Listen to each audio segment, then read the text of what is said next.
Hi, this is Grammy from Grammy and Grandpa Read, and today I have a book for you called Curious George and the Firefighter, and it's written by Margret and H.E. Rays. This is George. He's a good little monkey and always very curious. Today, George and his friends, the man with the yellow hat, join Mrs. Gray and her class on a field trip to the fire station. The fire chief was waiting for them right next to a big red fire truck.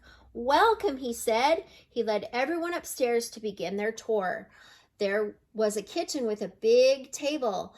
There were snacks for everyone, and the fire chief told them all about being a firefighter. George tried to pay attention, but there were too many things for a little monkey to explore, like the shiny silver pole in the corner.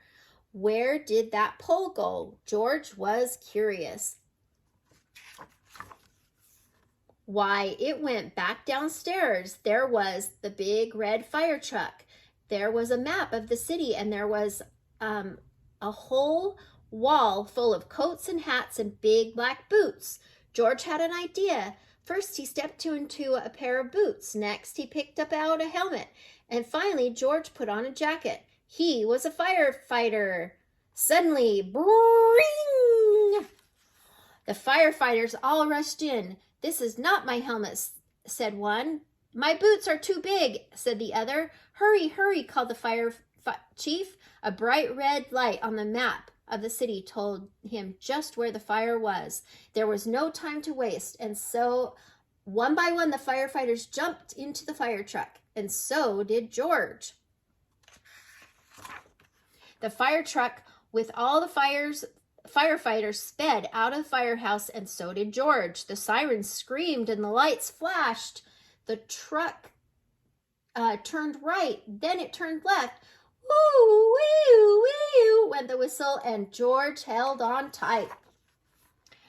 And just like that, the fire truck and all the firefighters pulled up to a pizza parlor on the main street.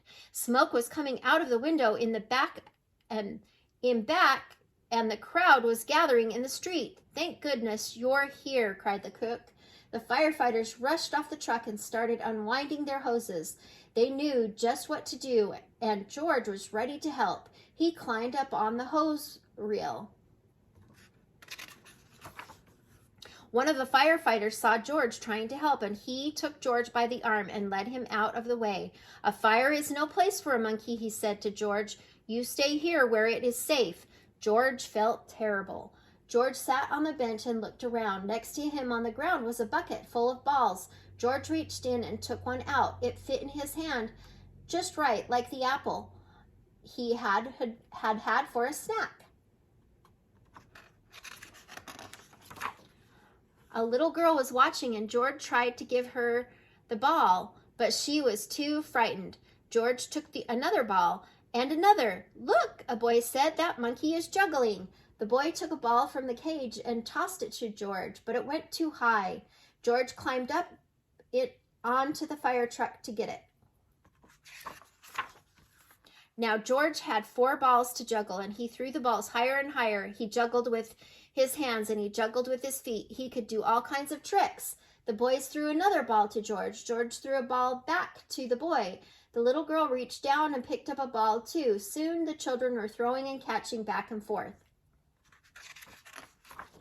The fire chief came to tell everyone that the fire was out. Just then, a little girl laughed and said, "Look, Mommy, a fire monkey." "Hey," called the fire chief, "what are you doing up there?" "What a wonderful idea," the little girl's mother said to the fire chief. "Bring this brave little monkey to help the children when they're frightened." "Oh," the fire chief said, "well, thank you." Before long, the fire truck was back at the firehouse, where a familiar voice called, "George!" And it was the man with the yellow hat.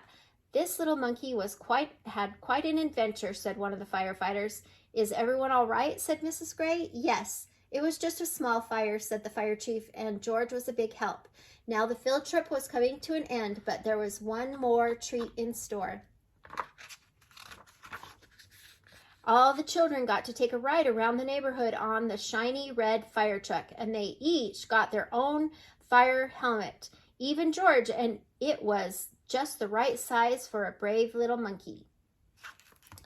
I hope you like this book. Please subscribe to the channel and like the video.